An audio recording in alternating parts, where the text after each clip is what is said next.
So I wanted to build a 4-bit transistor adding machine, and my first thought was to use this this logic over here. And so this is a full adder that I found, and it takes in 2 inputs and a carry input, and then it gives out a sum and a carry output.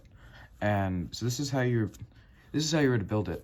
And I was trying this out on my breadboard, but the issue is that it used too many transistors and just took up too much space. So eventually I found a new design, and it looks something more like this. And this over here is it provides the same inputs and outputs as the previous one. It has 2 inputs and a carry input, and it gives out a sum output and a carry output. And it's made out of 9 logic gates, which is 4 more than the other one. But each one of these logic gates only takes 1 transistor to build, meaning that it takes 9 transistors to build this full logic gate. And that was significantly less than the previous one. And so I thought this would be a good idea to make. So again, all of these things are NOR gates, and this is the logic table for a NOR gate. If we turn on any of the inputs in any way, then it turns off the output. But if you don't provide any input, we get an output. And so this design, it seemed promising, and I decided I was going to try and build it.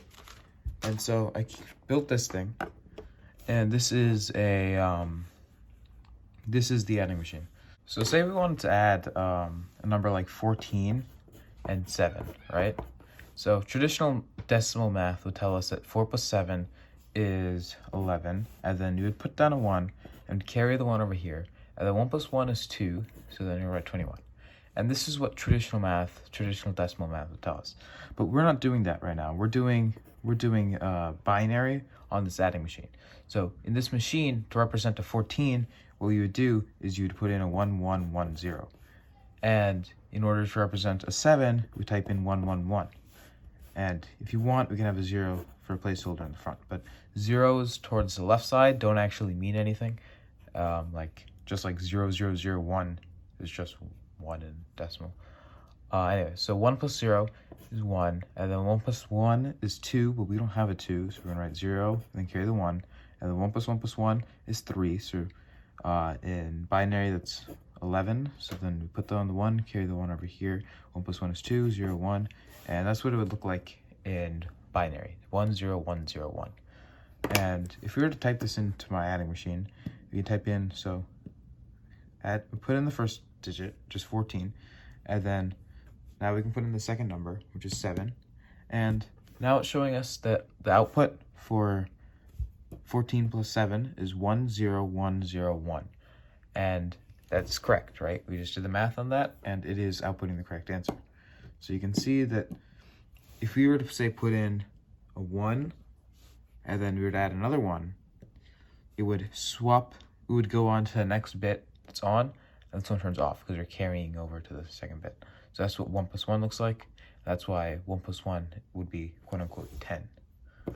So you can also see that if we go all the way up here and turn on all 4 lights for this one, all 4 switches for this one thing, it brings us up to 4, right? And then if we do another one over here, we can see everything moving slowly across the side. And over here, this little like jumper wire over here, this thing is for the carry input to the first full adder. So what I mean by that is on our little sheet over here, we see that we have an input over here, and this is the carry bit. So this is that little floating number that we carry over, right? And so this carry bit, if you're building your first full adding machine, if you're building your first full adder, you don't have a carry bit because there's nothing to carry over from the previous thing. So this is just the third input that we can use if we want to. And so this one we can use to add an extra number. So now instead of only being able to add 1 plus 1 plus 1 or 1 plus 1, we can now do 1 plus 1 plus 1. So 1 plus 1 plus 1 is 3. And yeah.